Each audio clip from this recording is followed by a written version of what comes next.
සර්ට ගිය සතියේ physical class එකේදී ටැග් එකක් හම්බුණා කියලා යාළුවෙක් කිව්වා.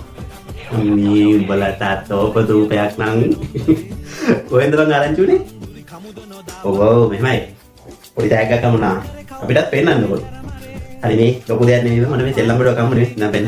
ආවේ. මේක හම්බුනේ. මේ ශ්‍රී ලංකාවකද? ඔව්. ශ්‍රී ලංකාවේ කරන්නේ මේ අර නිකන් ඕම ශ්‍රී ලංකාවේ නෙමෙයි ඈ. අර මොඩල් කාර් කියලා කියන්නේ දන්නවනේ. ඒ කියන්නේ මේක අර ඇත්ත කාර් එක වගේම අදුම් කාර් එකක් නෙමෙයි. ඒක මේක නාතල් නේ. මේක වැඩ ගොඩක් තියෙනවා නිකන් මේ. ඩිගි අරින්න පුළුවන් මේ. මේක විතරනේ සද්දත් වෙනවා බලන්න. එනනේ.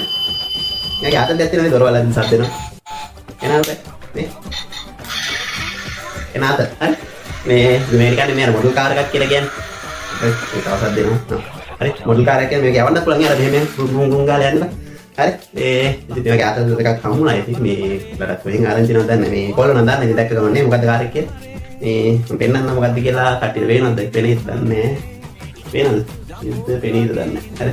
හරි වද මේ සීක් එකක් සීක් එක. එහෙමද මේක මම හම්බුනේ.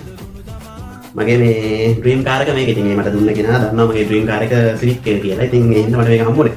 මේ ඉතින් බලමුනේ මොකක් හරි ළඟදී වෙනසක් එහෙමත් වෙන්න ඉඩ තියෙනවා. බලමු. හරි එහෙනම් මේක තමයි හම්බුනේ. මේ වැඩක් දැන්.